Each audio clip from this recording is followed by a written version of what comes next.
6번째 질문 나가보겠습니다. 김별현님.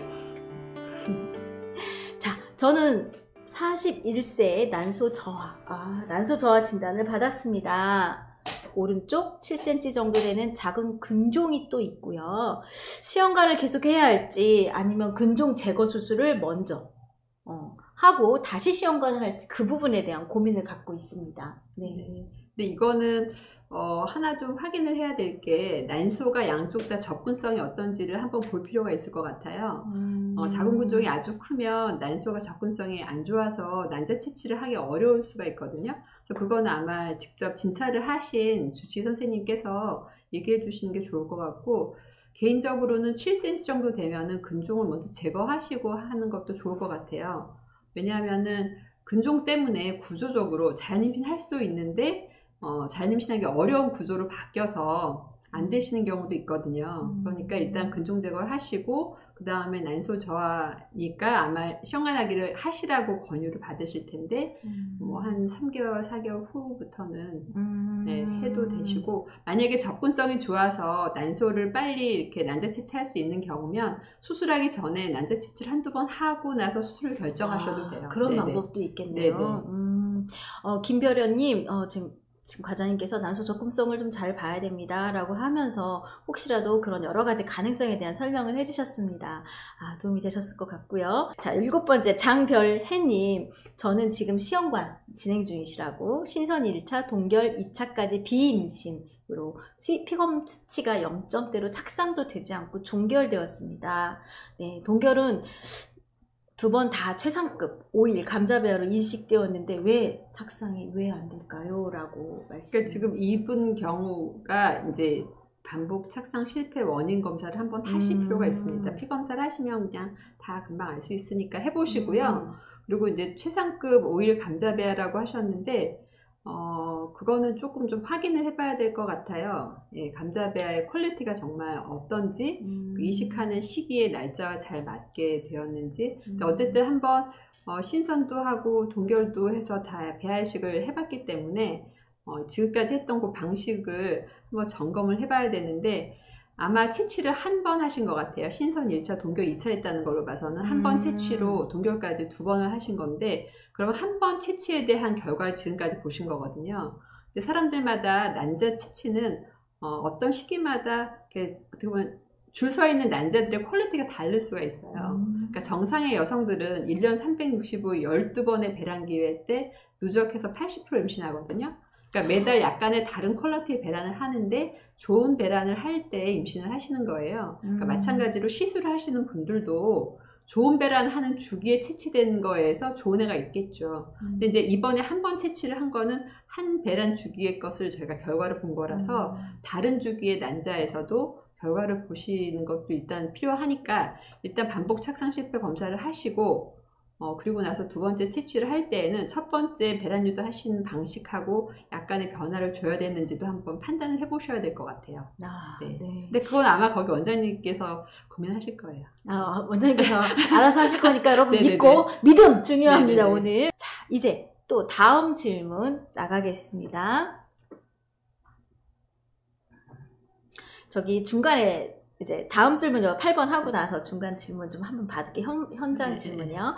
김별란님, 남편과 8년 연애를 하고 결혼한 지 2년, 그러니까 10년 된 거죠. 그간 피임을 잘한 것은 아니지만 계속 피임을 했다고 했지만 그래도 임신이 잘 안 돼서 좀 걱정이 돼갖고 병원을 갔는데 난임을 판정받았다고. 그 후 병원에 일찍 갈 걸 후회도 했는데, 그리고 지금은 무기력하기도 하다고. 어떻게 하면 좋을까요? 좀 무기력하게 느껴질 거는 같으세요. 그쵸. 근데 걱정하지 마시고, 아마 결혼한 지 2년이 됐으면 제가 봤던 자연 임신을 시도하실 필요는 없을 것 같고, 아마 본인이 난임 판정을 그러니까 나팔관의 문제라고 받았을까요? 난소 기능이라고 받았을지 모르겠지만 아무래도 어쨌든 시술을 받으시는 걸 빨리 하시는 게 좋겠는데요. 나팔관이 괜찮다고 하면 인공수정을 한 번 정도 하시고, 만약에 나팔관이 문제가 있다고 나오시면 당연히 시험관하기로 빨리 하시면 되세요. 걱정하지 마세요. 제가 이 질문을 채팅에 쓰면서 참 우울하겠다. 저도 조금 약간 공감도 되고 약간 그랬거든요. 그게 제일 빠른 시기고 제일 좋은 네, 찬스인데요. 맞아요, 네. 맞아요. 우리 김별나님 답이 좀 되셨기를 바라고요. 보니까 그 4월은 디데이라는 또 분께서 시험관 냉동 3차 시작해서 어제부터 포로기노바 아스피린 복용하고 있어요. 앞전에 20일 만에 이식해서 이번에 내막이 늦게 자랄까봐 많이 걱정이 되신다고 하시는데 위로와 함께 격려 말씀.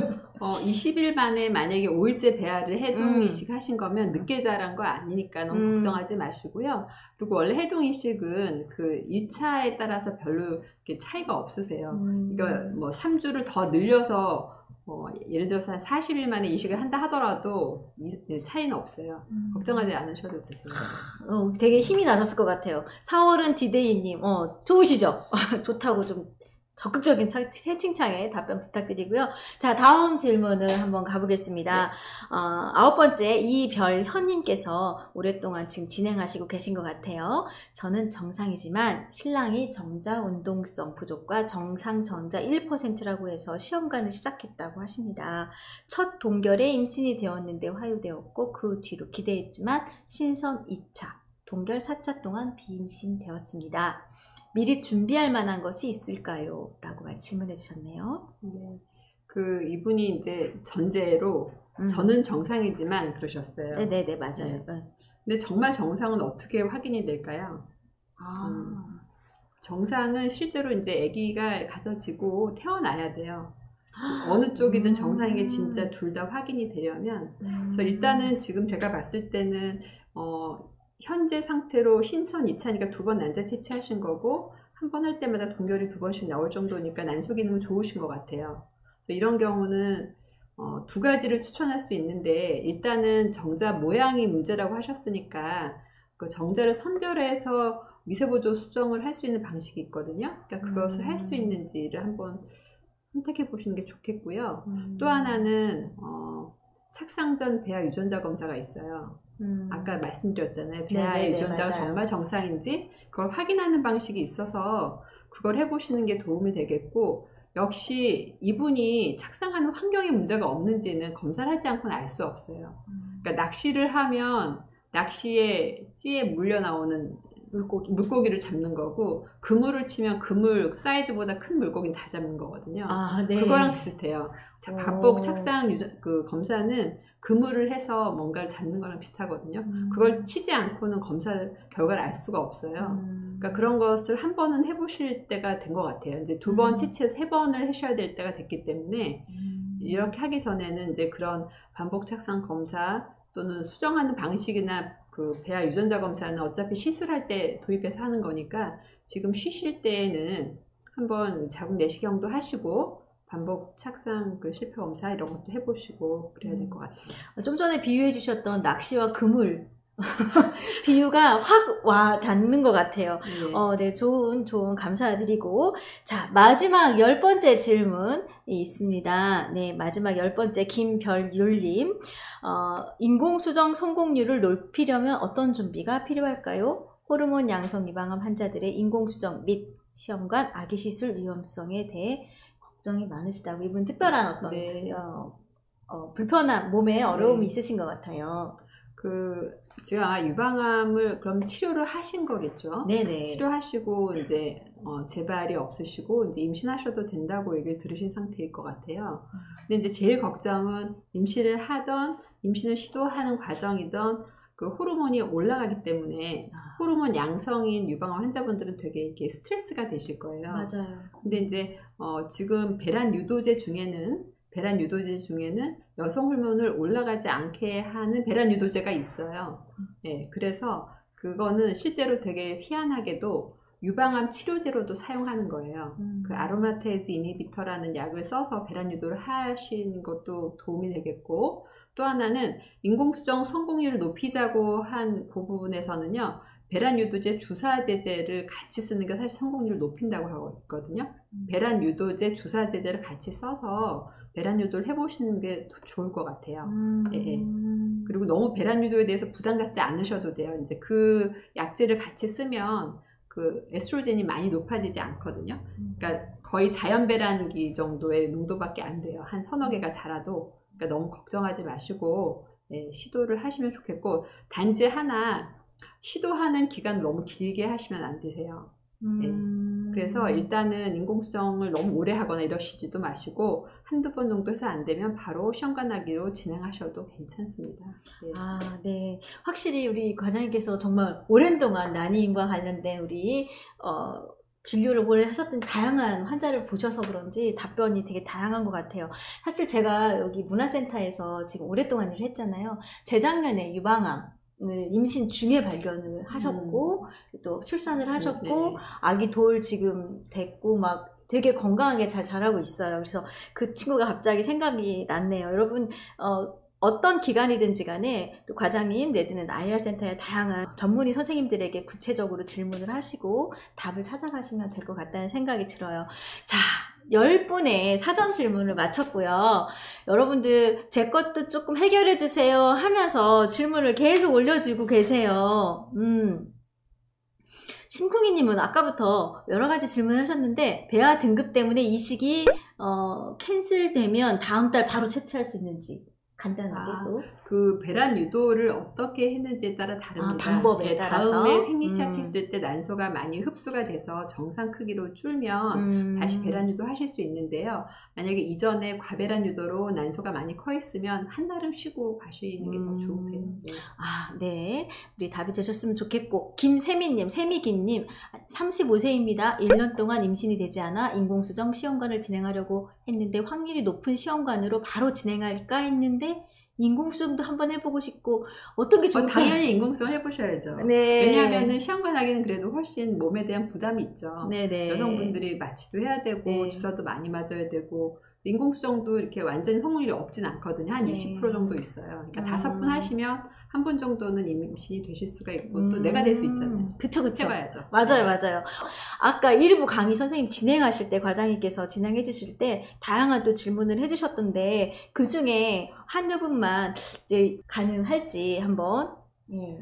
코로나 해제하시고 시험관하기 하시는 거 지금까지 사실 이 결과에 대해서 이렇게 큰 데이터나 이런 게 나오진 않았는데 보통 여성의 경우는 특별히 영향이 없는 것 같아요. 네네. 질문이요. 김송희님께서 코로나 해제 후 바로 시험관 해도 될까요? 라는 질문이었거든요. 아니면 한번 생리를 마치고 할까요? 하는 질문이었는데 과장님께서 여성분들은 크게 영향을 받지 않는 것 같습니다. 라고 말씀을 해주셨어요. 아주 간단한 질문이 근종과 용종은 다른가요? 네, 근종은 자궁 근육으로 근육세포가 만든 양성 종양이 근종이고요. 근육세포. 네. 용종은 자궁 내막에 있는 그 내막에 그 아주 부들부들한 살이 덩어리가 만들어진 거라서 다르죠. 조직적으로 다릅니다. 네네, 여러분. 실제로 여러분들이 질문해 주신 걸 다 해드리면 좋은데 현장에서 질문하는 것들이 좀 한계가 있을 것 같긴 해요. 너무 서운해하시는 한번 말씀드릴까요? 어떤 거 말씀하시죠? 인공수정 이야기 하셨는데 남편 정상 정자 수가 2%인데 시험관하기로 했는데 인공수정도 시도해봐야 되나요? 네네네. 이게 좀 상대적이긴 한데요. 2%여도 임신이 인공수정으로 되시는 분도 있어요. 이게 다 난자가 얼마나 좋으냐에 따라서 다르기 때문에 어쨌든 뭐 한 번의 기회는 가지셔도 괜찮을 것 같아요.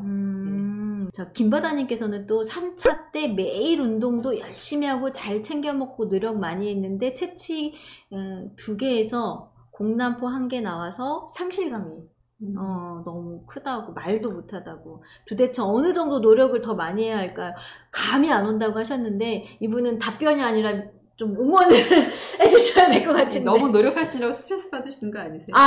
노력을 하느라 스트레스를 받아서 이런 분들은 그런 마음이 근데 좀 어쨌든 이렇게 배란을 매달 저희가 생리 2, 3일째 오셔서 그 주기에 배란할 만한 난자의 풀이 보이거든요. 초음파상으로. 그러니까 그렇게 오셔서 이제 이번에 시작을 할지 말지를 상의를 해보시는 게 좋을 것 같아요. 그리고 매달 하시는 것도 많이 힘드실 테니까 조금 뭐 한 달은 쉬시고 하시거나 이렇게 하셔도 되지 않을까요? 네. 네. 김바다님, 저는 이렇게 스트레스를 받을 때는 지지받는 게 중요하더라고요. 사회적인 지지, 이런 안전한 우리 과장님이나 전문인들과 이런 안전한 지지, 두 번째로는 가족의 지지, 이런 개인적인 지지를 받는 것이 스트레스를 낮추는 데는 되게 중요한 의미가 있다는 논문을 제가 얼마 전에 읽었는데, 여러분 지지합니다. 응원합니다. 저희와 함께 서울여성병원 IR센터와 함께 가시면 좋을 것 같다라는 생각이 계속 드네요. 저 사실은요, 되게 제가 개인적으로 질문한 선화님께서 질문하신 분 있는데, 생리양이 3일 정도인데 양이 너무 적었다고. 혹시 이게 생리양이 적은 게 다음 착상일과도 관련이 있는지, 뭐 착상과도. 생리는 이제 보통 끊기는 것은 배란이 시작돼야 자궁 내벽이 두꺼워지면서 생리가 끊기거든요. 생리양이 적고 생리 기간이 짧다는 거는 배란을 빨리 한다는 의미예요. 그러니까 배란이 빨리 된다는 거는 난소 기능이 떨어졌다는 의미거든요. 그러니까 갑자기 생리양이 줄었다고 하면 난소 기능이 떨어져서 생리 주기가 짧아진 거니까 매우 빠르게 배란을 해서 배란이 좀 불안정한 거예요. 그러니까 지금 어쨌든 착상이 잘 안 되나요? 궁금하시지만 그것은 실제로 난자가 성장하는 환경부터가 조금 이제 변화가 생긴 상황인 거죠, 현재가. 지속적으로 모니터링을 하는 가운데도 알 수 있겠네요. 네네. 네, 그렇구나. 그러니까 어떨 때는 배란이 되는 속도하고 자궁 내벽이 성장하는 속도가 다를 수가 있어요. 막 되게 이런 말씀 들으니까 당장 다음 달에 임신이 될 것 같고 뭔가 막 힘이 나는 것 같고 되게 좋습니다. 믿음이 중요하다는 과장님의 말씀 안에 되게 뭔가 에너지가 있어서 이 온 우주의 에너지가 딱 이렇게 들어오는 것 같아서 기분이 너무 좋습니다. 오늘 사전 질문뿐만 아니라 이렇게 여기 채팅창에 질문해주신 분들 중에서도 다낭성 난소와 관련된 질문이 참 많아요. 저희가 6월 초에 이지훈 과장님께서 준비를 또 진행하고 있어요. 그러니까 오늘 출석 체크 하신 분들은 또 문자로 언제 합니다 신청하세요라고 할 거예요. 나중에 신청해 주시면 좋을 것 같고요. 자, 마무리 이제 인사를 드리려고 해요. 우리 과장님 오늘 어떠셨어요? 처음 이렇게 진행하셨는데. 좀 얼떨결인데 어느덧 1시간이 훌쩍 지나버렸어요. 네네. 지금 이제 4월이 내일부터 시작되는데요. 오늘 아침에 보니까 개나리도 많이 피고 꽃도 이제 막 피기 시작하고 하니까 주변에 꽃도 구경하시고 또 좋은 생각도 많이 하시고 또 지금 사실 어려운 주제거든요. 이게 착상률, 착상 고민하시는 여러분에게 정말 그 걱정이 없어지도록 좋은 결과가 있도록 많이 기원하겠습니다. 역시 희망을 주는 난임 전문의로서 되게 좀 말씀해 주셨던 것 같고요. 저희 서울여성병원 IR센터 난임센터에서는 되게 다양한 프로그램을 진행하고 있습니다. 생명을 귀하게 여기며 한 분 한 분의 소중한 소망을 담아서 늘 최선을 다하는 서울여성병원 IR센터가 되도록 하겠습니다. 같이 인사드리고 마치도록 하겠습니다. 여러분 감사합니다. 안녕히 계세요. 안녕히 계세요. 안녕히 계세요.